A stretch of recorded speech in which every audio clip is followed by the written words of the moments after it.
ፍቅር የሚለው ሐሳብ ብዙ አይነት የፍቅር አይነቶች አሉ። የመጀመሪያው ፍቅር ስቶርጊ የሚባል ፍቅር አለ። ስቶርጊ የሚባለው ፍቅር በእናትና በአባት ያለ ቤተሰባዊ የሆነ ፍቅር ነው። ይህ ፍቅር ቤተሰብ በህይወት እያሉ እስካልተነካኩ በጥቅም ድረስ መቀጠል የሚችል ግን በጥቅም ወይም በባህሪ ክፋት ካለ ሊቆም የሚችል ጊዜያዊ ወይም ኮንዲሽናል ላቭን ፍቅር ነው። ሁለተኛው ፍቅር ምን ይባላል? ፊሊዮስ ይባላል። ፊሊዮስ የሚባለው ፍቅር ጓደኝነት ወይም ወንድማማቻዊ ፍቅር ይባላል። ብራዘርሊ ካይንድነስ የሚባለው አይነት ፍቅር ነው። ይህ ፍቅር ወዳጅነት እነሱ በፍቅር እስከያዙትና ኮንዲሽናል ነው። አንደኛው ቦርደሩን አልፎ ከነካ የሁለቱ ፍቅር ግንኙነትና ወዳጅነታቸው ይቋረጣል። ሶስተኛው ፍቅር ኢሮስ የሚባለው ፍቅር ነው። ጾታዊ ግንኙነት ወይም ጾታዊ ተራክቦት ያለበት ዘር የሚተካበት በባልና በሚስት ያለ የፍቅር አይነት ነው። ዛሬ ላውራችሁ የፈለኩት መጽሐፍ ቅዱስ የሚናገረው አንደኛ ቆሮንቶስ 13 ላይ የሚናገረው ፍቅር ስለሚባለው ወይም አጋፔ ወይም ጋድ ካይንድስ ኦፍ ላቭ የእግዚአብሔር አይነት ፍቅር ነው። ይህ ፍቅር ራሱ የወደደን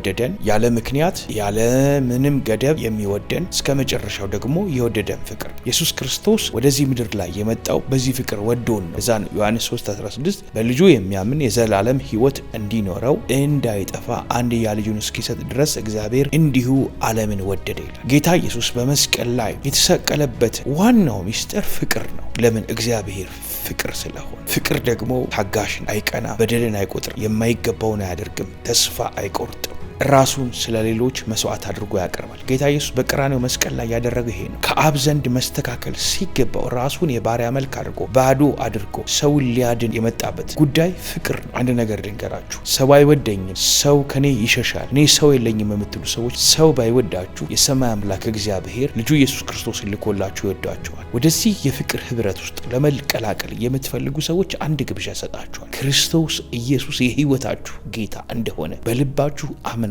በአፋችሁ ብትመሰክሩ የዚህ ፍቅር እውነት ይበራላችኋል። አመሰግናለሁ።